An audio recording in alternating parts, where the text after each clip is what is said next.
Hey everyone, welcome back to Kelly's Garage.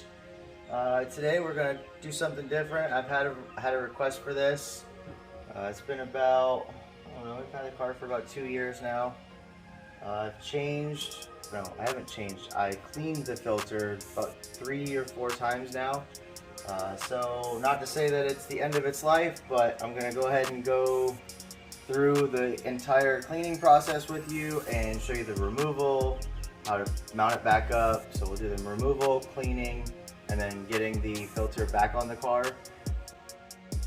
My setup might look a little bit different from yours, but I am going to show you the tools that you'll need for the factory change and pretty much just walk through it with you. And if you have any questions, feel free to comment below.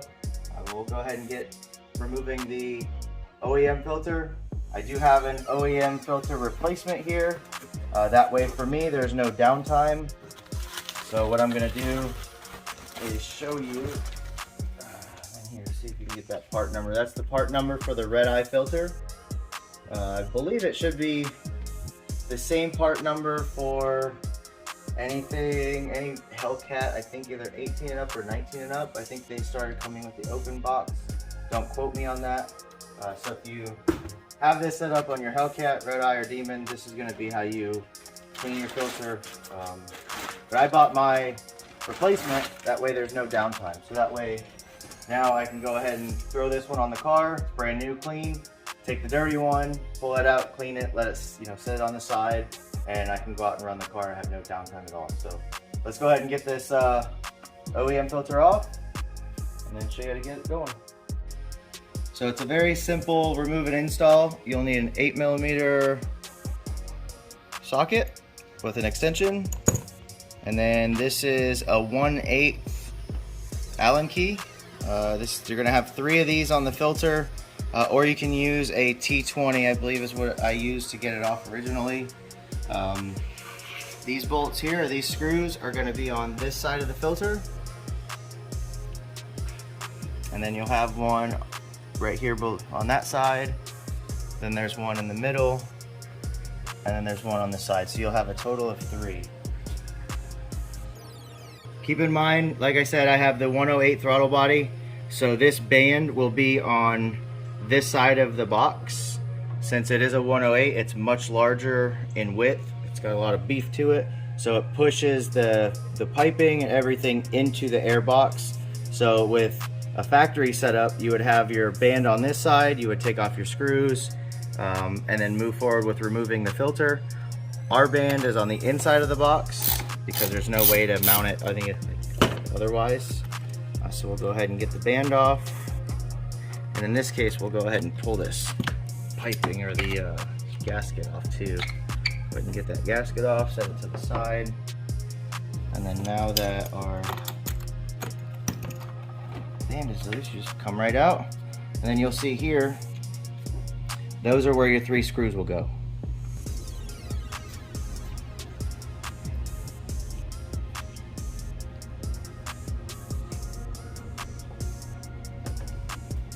Side by side of the dirty one and clean one.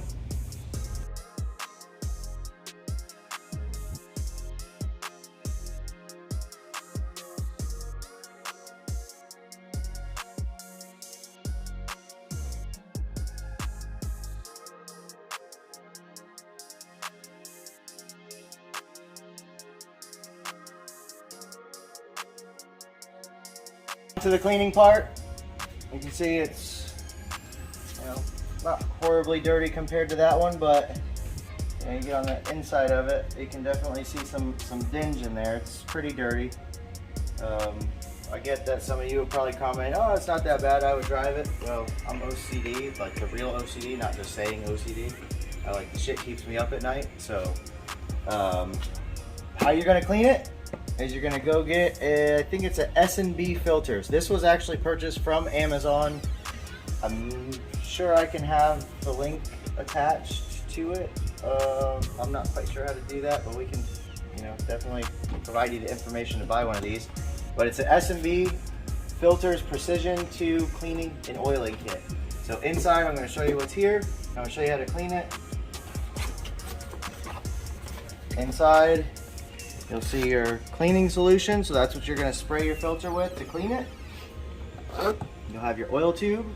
Yes, it's used because I've used it a few times. And then you're going to have your good old trusty Earl.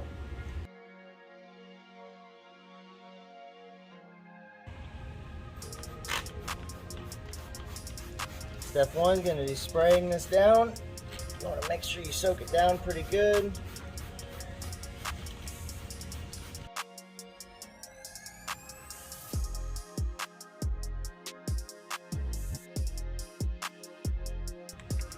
So we waited 10 minutes.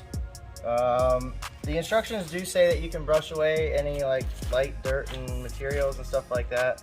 I mean, ours is just wear and tear dirty. I don't really see any like heavy particles or anything in it. So we sprayed generously, let it sit for about 10 minutes. Now we're gonna go ahead and rinse from the inside out, so that way any dirt or particles that have, you know, been sucked to the filter like it's designed to do, we're gonna push those back out along with any dirt and like I said, all the wear and tear.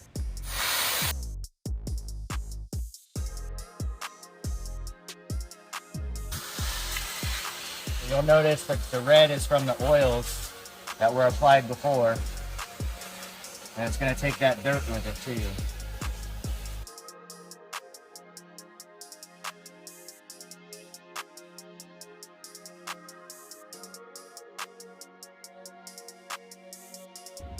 We're at the oiling phase now. We went and looked on the bottle and it says to go to sbfilters.com. It's supposed to type in your vehicle info and it's supposed to give you a number on how much oil you're supposed to put inside of the container that you're gonna oil your filter with. We went to their website, it doesn't have any information, so I just went ahead and did what I always do. I just filled it up to the 100, what was it, milligrams or something, or whatever, it's the 100 mark. When I went for this just now, it already had 20 left over. So just because you fill it to 100 doesn't mean you have to use 100. What we're gonna do is we're gonna flip this over to that side. I have a towel because I don't want to ding up the side that you won't see anyway. And then we'll start from here, pretty much do a nice little line. It'll start to bleed down. And then from there, you're supposed to do each individual pallet, I guess is what they would call it. Pleat. Pallet, pleat, whatever. I do car stuff, I don't know terms. So you oil each pleat, wait 20 to 30 minutes, and then you're supposed to oil whatever areas as needed.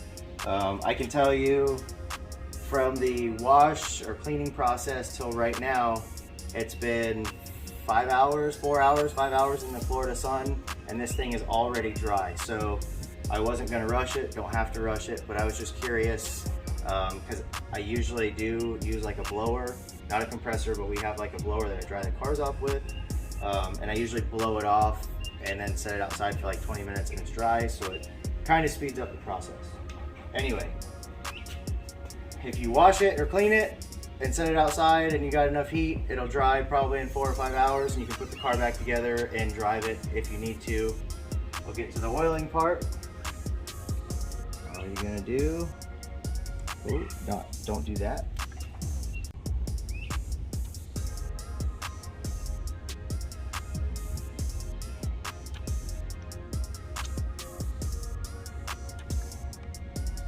Be careful to not over oil your filter. If you over oil it, it's gonna start sucking in a bunch of oil and it'll gunk stuff up. I don't think it'll hurt anything unless you add way too much. But a little bit of this stuff goes a long way because the filter, or the cartridge part of the filter will soak this up, and it goes a long way. So for the initial oiling, I guess if you will, we used 10, let's just call it 10 milligrams or 10 grams or whatever. I don't know how they measured this. So now we're gonna do each pleat. As you can tell, I'm not using a lot. Reference on where we're at and how much oil to use. We're just about more than halfway through, and we've only used 40 grams of the oil. So you can see, you know, with 40 grams being used, we pretty much have full coverage on the pleats. as you can see, filter's oiled, ready to go. You'll notice that there's going to be some, minor white spots here and there. Make sure you save at least 10 grams for that. We started out with 100 and right now we're just above 30. So we use 70 grams total to get this oiled, and I don't think that we'll use more than maybe 5 or 10 grams for touch-ups. Would not recommend over oiling, so if you can use less oil, the better. Just make sure when you are finished that there are no white spots, and then you're good to go. So happy trails. Hope this helps. Comment below, let me know what you think. Holla at your boy.